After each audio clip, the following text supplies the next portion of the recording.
నేరుగా Shri Lakshmi agro forms మరియు ప్రాజెక్టులో ఇన్వెస్ట్ చేయండి. రేపటి కోటీశ్వర్లు అవ్వండి. సంప్రదించవలసిన నెంబర్స్. ఇక ఆంధ్రప్రదేశ్ అమరావతి భూములకు వద్దాం. ఆంధ్రప్రదేశ్ రాష్ట్రం ఏర్పడిన తర్వాత రాజధాని కట్టాలి. రాజధాని కట్టాలంటే భూమి కావాలి.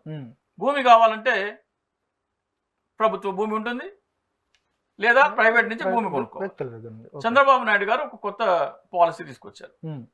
ఏమంటే land pooling act. Land pooling act ఇది ఈ 2013 అనేది మీరు భూమి కొనాలంటే రైతుల నుంచి 2013 భూసేకరణ చట్టం ఒకటి ఉంది. ఆ 2013 భూసేకరణ చట్టం ఏం చెప్తుందంటే రెవెన్యూ రికార్డులో నమోదైన విలువకి, మార్కెట్ వాల్యూకి గ్రామీణ ప్రాంతాల్లో అయితే 4 రెట్లు, అర్బన్ ప్రాంతాల్లో అయితే 2 రెట్లు ఇచ్చి వాళ్ళ దగ్గర భూమి మీరు తీసుకోవచ్చు అని చెప్తుంది.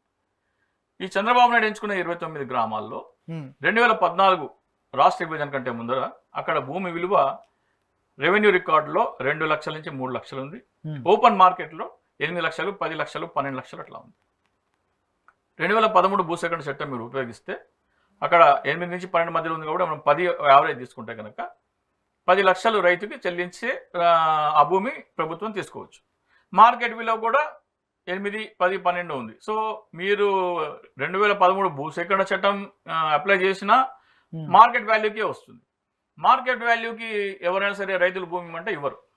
ఆల్రెడీ నా దగ్గర ఎకరం 10 లక్షలు పోతుంటే నీకెందుకు ఇవ్వాలంటే ప్రభుత్వం ఒక 2-3 ప్రతిపాదనలు తీసుకురావాల్సింది. ఏంటి, మార్కెట్ వాల్యూ 10 లక్షల యావరేజ్ ఉంది కాబట్టి మేము ఎకరా 20 లక్షలకి మేము కట్టిస్తాం. 2013 భూసేకరణ చట్టం ప్రకారం అయితే మీరు నష్టపోతారు. దానికి డబుల్ మేము ఇస్తాము, ఎకరా 20 లక్షలు అని చెప్పి ఒక ప్రతిపాదన తీసుకొచ్చినట్టయితే ప్రభుత్వం సేకరించింది ఈ ల్యాండ్ పూలింగ్ ద్వారా 34,323 ఎకరాలు, 35,000 అనుకుందాం, 35,000 ఎకరాలు సేకరించింది అనుకుందాం. జస్ట్ మన క్యాల్కులేషన్ ఈజీగా ఉంటుంది, రౌండ్ ఫిగర్. 35,000 ఎకరాలకి ఎకరా 20 లక్షల చొప్పున మీరు రైతుకు చెల్లించినట్టయితే 100% రైతుతోని 7,000 కోట్లతో మీరు ఆ భూమి కొనగలిగేవారు. అంటే మీ దగ్గర ఉన్న చట్టం ఏంటి, 2013 భూసేకరణ చట్టం అనేది ఒక చట్టం ఉంది. దాని ద్వారా మీరు కొంటే 4,000 కోట్లకే మీరు భూమి కొనేయచ్చు. లేదు వాళ్ళు నష్టపోతారు రైతులు అనుకుంటే దానికి డబుల్ ఇస్తే 7,000 కోట్లతో కొనేయచ్చు. కానీ చంద్రబాబు నాయుడు తీసుకొచ్చిన కొత్త చట్టం ఏం చెప్తుందో చూద్దాం. చంద్రబాబు నాయుడు చెప్పిన కొత్త చట్టం ఏం చెప్తుందంటే ఒక రైతు ఎకరా భూమి ప్రభుత్వానికి ఇస్తే ప్రభుత్వము అతనికి 1000 గజాల రెసిడెన్షియల్ ప్లాట్ ఇస్తుంది, 200 గజాల కమర్షియల్ ప్లాట్ ఇస్తుంది ప్రభుత్వం. ఒక ఎకరంలో 4,840 గజాలు ఉంటాయి. ఈ 1200 అంటే 1000 + 200 1200 గజాలు పోతే రైతుకి 25% అవుతుంది. అది 25% పోతే మిగిలింది 75%.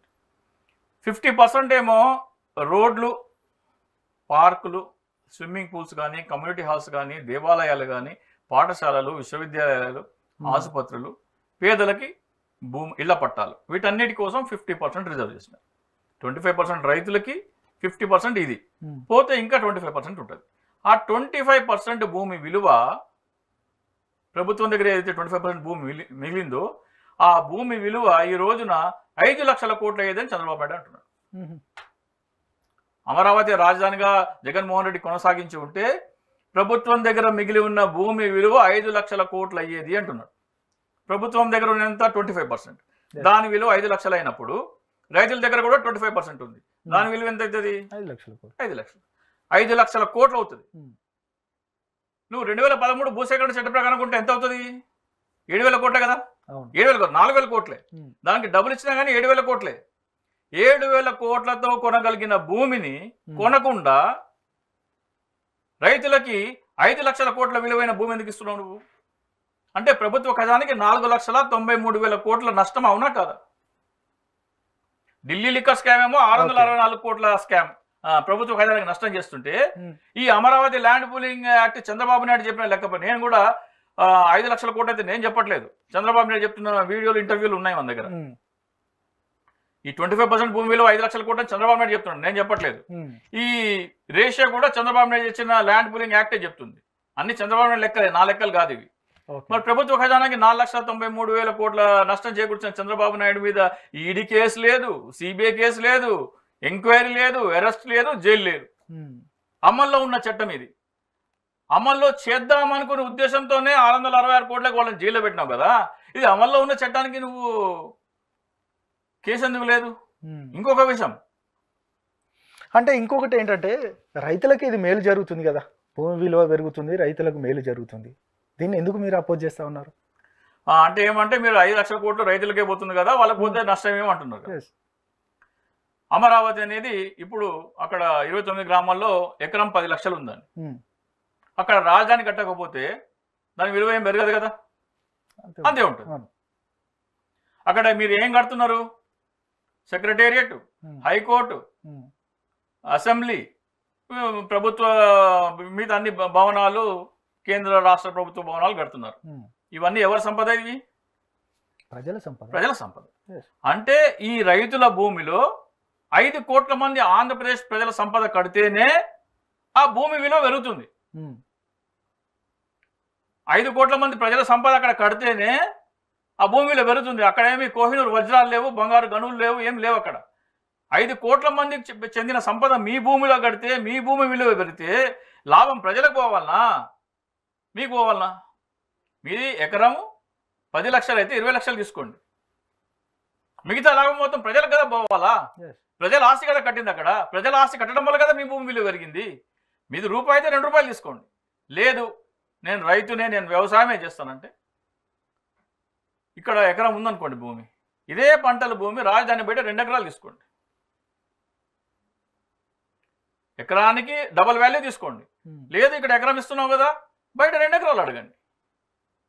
ఎవరు ఒప్పుకోలేదబ్బా. చంద్రబాబు నాయుడు ఒక పత్రికా ప్రకటన విడుదల చేయాలి. ఆంధ్రప్రదేశ్లో రాజధాని నిర్మాణానికి ఈ ప్రాంతాలలో 30 నుంచి 40 వేల ఎకరాలు సేకరిస్తున్నాము. ఈ ధరకి భూమి ఇచ్చేవాళ్ళు ఎవరన్నా ఉంటే ముందుకు రండి. ఆప్షన్ 1 ఎకరా 20 లక్షలు కట్టిస్తాము. ఆప్షన్ 2 మీకు ఎకరం ఉంటే బయట 2 ఎకరాలు ఇస్తాము. అంటే ఎవరు ముందు వస్తే, ఎక్కడ ప్రజల ముందుకు వస్తే అక్కడే కట్టాలి రాజధాని. ఇక్కడే ఎందుకు కట్టాలి? ఇక్కడే ఎందుకు కట్టాలంటే రాజధాని ఆంధ్రప్రదేశ్ రాష్ట్ర విభజన సమయంలో గుంటూరు విజయవాడ మధ్యలో ఉన్న అతి చౌకైన భూములు ఇక్కడే. ఎకరం 8, 10, 12 లక్షలే. ఇక్కడే ఎందుకు సెలెక్ట్ చేసినా చెప్తా, అది కూడా చంద్రబాబు నాయుడు. మీ దగ్గర 1 కోటి రూపాయలు అనుకోండి, ఎకరా 30 లక్షలు ఎన్ని ఎకరాలు వస్తాయి మీకు?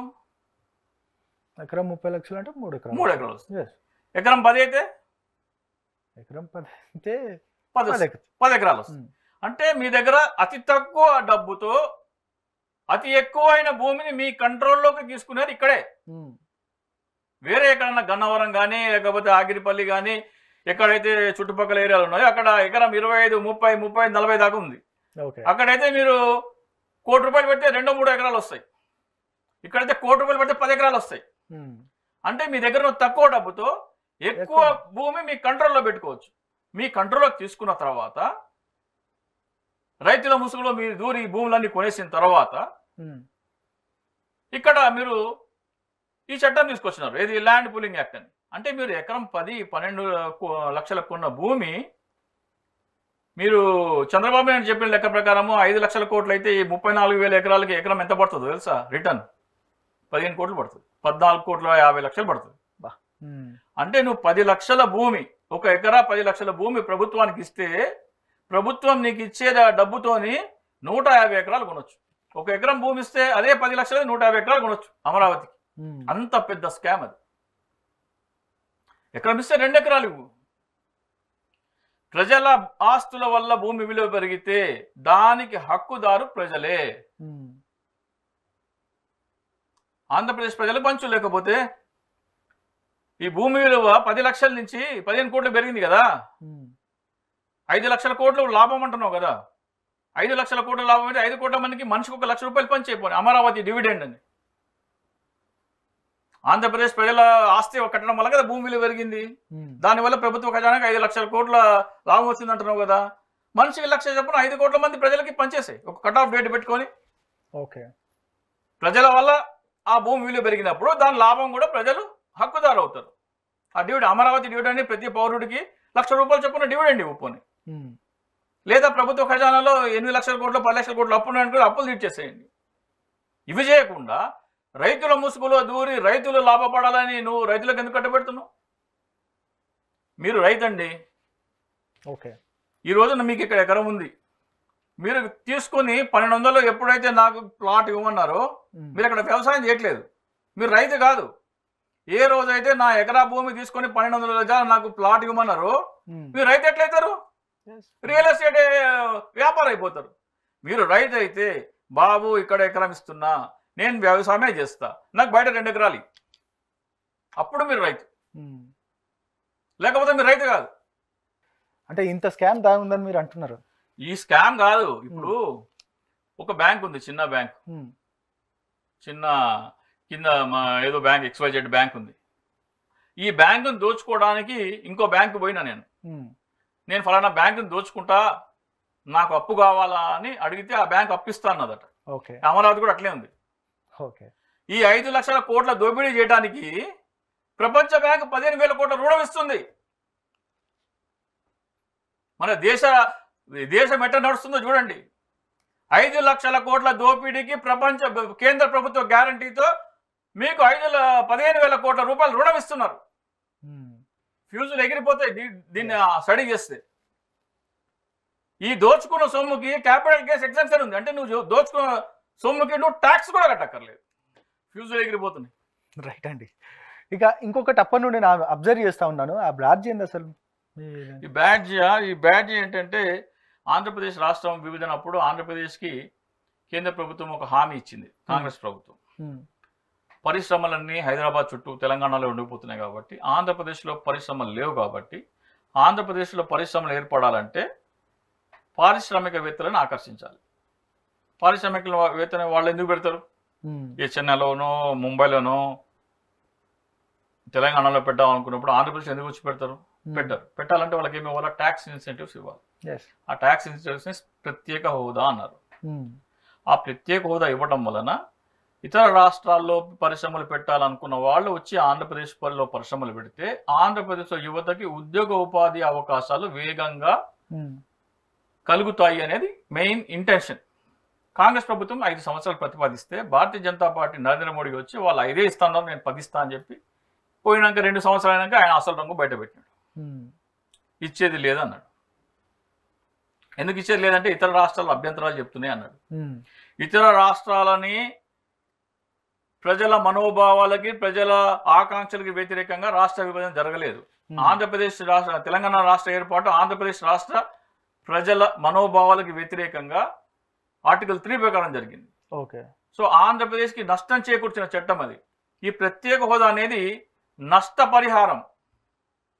ఆంధ్రప్రదేశ్కి ఉద్యోగ ఉపాధి వ్యాపార అవకాశాలన్నీ తెలంగాణలో ఉండిపోయినాయి కాబట్టి, ఆంధ్రప్రదేశ్ నష్టపోయింది కాబట్టి, ఆ పరిశ్రమల ఏర్పాటు అంతా మొత్తం మళ్ళీ ఆంధ్రప్రదేశ్లో జరగాలంటే ట్యాక్స్ ఇన్సెంటివ్ అంటే ప్రత్యేక హోదా ఇస్తేనే సాధ్యం కాబట్టి ఇస్తాన్న నష్టపరిహారము. ఒక విధంగా ఒక మనిషి చనిపోతే అతనికి ఇన్సూరెన్స్ పాలసీ చేసుకుంటే, 1 కోటి రూపాయలు ఇన్సూరెన్స్ పాలసీ చేసుకున్న ఒక వ్యక్తి అతను చనిపోయినాడు. చనిపోతే అతనికి ఇవ్వాల్సిన పాలసీ ఇవ్వక్కర్లేదు అంటున్నారు. మీ చుట్టాలను అడిగి తెచ్చుకో, నీ బతుకు నువ్వే బతుకున్నట్టుంది. సో అది ప్రజలకి అది అర్థం కావట్లేదు. అయితే నేను 10 సంవత్సరాలు అయినా సరే నేను మాత్రం అడుగుతూనే ఉంటా, ఏ పనిలో ఉన్నా కానీ నాకు ప్రత్యేక హోదా కావాలనేది నా ఆకాంక్ష. అది నేను ఏ పనిలో ఉన్న బ్యాడ్జ్ పెట్టుకున్నాను అనుకోండి, ఇప్పుడు నేను మీతో మా ఇంటర్వ్యూ ఇస్తున్నాను, కానీ ప్రత్యేక హోదా కావాలనేది ఈ బ్యాడ్జ్ మాట్లాడుతుంది. ఈ కార్యాచరణ 5 కోట్ల మంది చేస్తే ఖచ్చితంగా ఆంధ్రప్రదేశ్కి ప్రత్యేక హోదా వస్తుంది. ఈ 5 కోట్ల మంది బ్యాడ్జీలు పెట్టుకున్నారంటే నువ్వు నాకు ప్రత్యేక హోదా ఇవ్వకపోతే నేను నీకు ఓటు వేయననే వార్నింగ్ ఇది. ఏంటంటే నువ్వు నాకు ప్రత్యేక హోదా ఇవ్వకపోతే నేను నీకు ఓటు వేయను అనే వార్నింగ్ ఇది. ఇది 5 కోట్ల మంది పెట్టుకుంటే ఎవరికి ఓటు రావు, ఉద్యమం అవుతుంది. అదొక సింప్లిఫైడ్ మౌన ఉద్యమం అన్నమాట.